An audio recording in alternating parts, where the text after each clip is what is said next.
Thanks, fellas, for the Tall Tales Club in China, and for all you men who take those merchant vessels through to the combat zones, we present the famous American scientist who invented the cotton gin and then tried to get an off-sales license, Mr. Frank Morgan. And here, as advance man to prepare you for the shock, is John Conte. Thank you, Rita Hayworth, and hello, everybody. It gives me great pleasure tonight to bring John out... Conte, am I glad I found you here? Well, Meredith Wilson. What's the matter, Meredith? Well, I got a terrific riddle, John, knowing you'd be here and knowing how much you like riddles and all. Well, what makes you think I like riddles, Meredith? Well, it don't matter if you don't. This is a musical riddle. It is? John, what is it that has a delicate, well-rounded shape, a slender, graceful neck, has a bow, and is 200 years old? Well, if she's got a younger sister, deal me in, fellas. I got...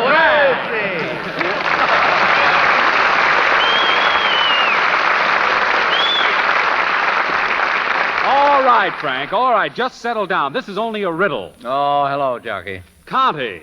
Please, Frank, my name is John Conte. Why do you keep calling me Jockey? I can't imagine, unless it's because of that racy air you have. Oh. And then again, I always connect a jockey with the back of a horse. What were you saying, Meredith? Well, I didn't say anything. I'm beginning to wish I hadn't either. Well, if you lads are going to be so glum, I'll just return to Sun Valley, where I know the company is Sun Valley? Yes. Did you just come in from Sun Valley? Not 20 minutes ago. Well. In fact, I haven't even had time to change my ski clothes. Some people say she. I'm just dying to get out of these wet socks and into a dry martini. It doesn't fit, but it's a good idea.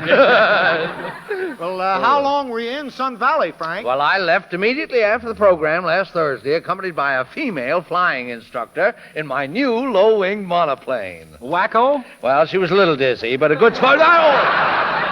Wacko, you mean the plane? Yes, the plane. I thought you said wacky. No, it's a 1,200 horsepower amphibian coupe, hydromatic clutch, wire wheels, one-man top, and two-way compass. Is that airplane talk? Well, I'm sure I don't know. Well, then I can speak freely. My ship has a normal cruising speed of 700 miles an hour and attains an altitude of more than... It doesn't matter, Frank. I'm just surprised to learn you can operate a plane. Well, who isn't? I mean, they don't call me Ace Morgan for nothing. Ace Morgan? Veteran of the Lafayette Escadrille. Oh. Charter member of the Caterpillar Club and the loudest of the Quiet Birdmen.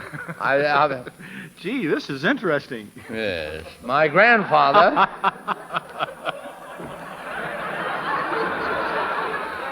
My grandfather, Guten Morgan, was one of aviation's real pioneers. Guten. Old Guten, or Foots as he was called, was regarded as something but eccentric by his neighbors in Bagel Hollow because from boyhood on he kept insisting it was possible for man to fly. Well, hatch my eggs and call me Cuckoo. Yes, No doubt you've heard of my Uncle Tailskid Morgan. No, I can't say that I have. Oh, Me neither, but, gee, this is interesting. Uncle Tailskid was a great contributor to aeronautical science while he was still professor of chemistry at Pratt Falls High School. I suppose he invented the dirigible. You have a keen sense of anticipation, Conte. Although Uncle Tailskid was mainly interested in balloons, he devoted a good deal of his time to the rigid craft. He did? In a limp sort of way. It was his wife, my Aunt Gusset, a very wealthy woman in her own right, who financed his balloon experiments. Well, how long did he work on the gas bag? Until she married him. My uncle was not satisfied with the existing methods of ballooning, so he decided to invent a cheap new gas. He began a series of experiments which cost a fortune. And one day, when my Aunt Gusset was taking his lunch out to the laboratory, she heard a terrific explosion. She dashed into the room and found the walls covered with tiny spots. Were those spots the result of your uncle's experiment? No, those spots were my uncle. It was a sad ending for such an accomplished scientist, but he'll go down in history as the father of the hot air principle. Leaving you to carry on. Yes, Gave you a beautiful chance. I'll investigate that remark later, jockey. Do that. At any rate, I learned to fly my own plane at a very early age, and by the time I was 14, I was doing Immelmans, wing-overs, barrel rolls, ground loops, every trick known to the advanced flyer. Well, do you know how to get out of a dive? Well, if the cops don't meet me to the back door, I got off. Meredith, and this is going overseas.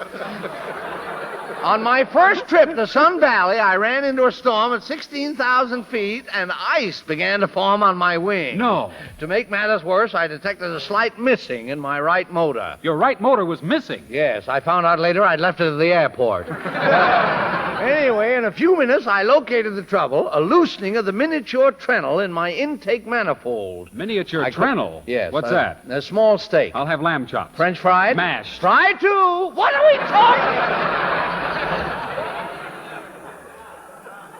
Now, you stop that, John. Frank's on the wing of a speeding plane. Oh, forgive me. Go on, Frank. Well, don't interrupt. All right. My hand was frozen to the wrench.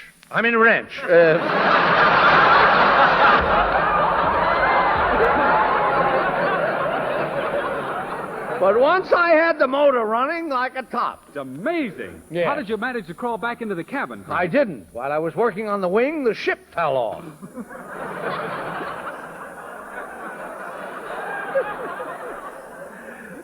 The ship fell off. Yes, a dreadful feeling. It must have. It seemed like hours before I reached Sun Valley and made a one-point landing on a cheap church steeple. Now, wait a minute. it was- Frank, What? just a minute.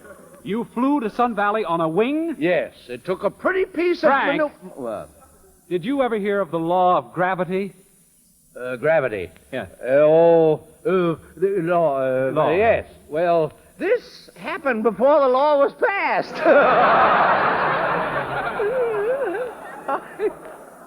Never thought I'd get out of that one.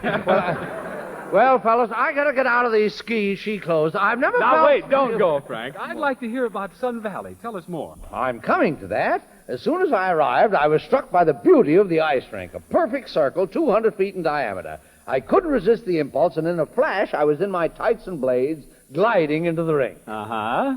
I was all alone at first, but as I described a series of sparkling glissandos, a small crowd began to gather. Then, pretending to flick an imaginary snow crystal from my skate, I pirouetted on one toe, a flashing human gyroscope, till the crowd burst into spontaneous cheers. That got him, huh, Frank? I whirled out of the pirouette into an arabesque, out of an arabesque into a tour jeté, out of a tour jeté into a cocktail bar. I'm dizzy.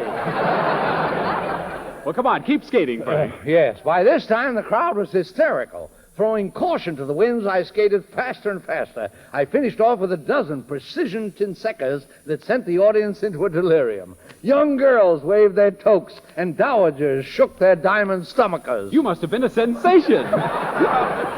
I would have done even better were it not for one thing. What was that? There was no ice on the rink. Well, so long, fellas. I got to...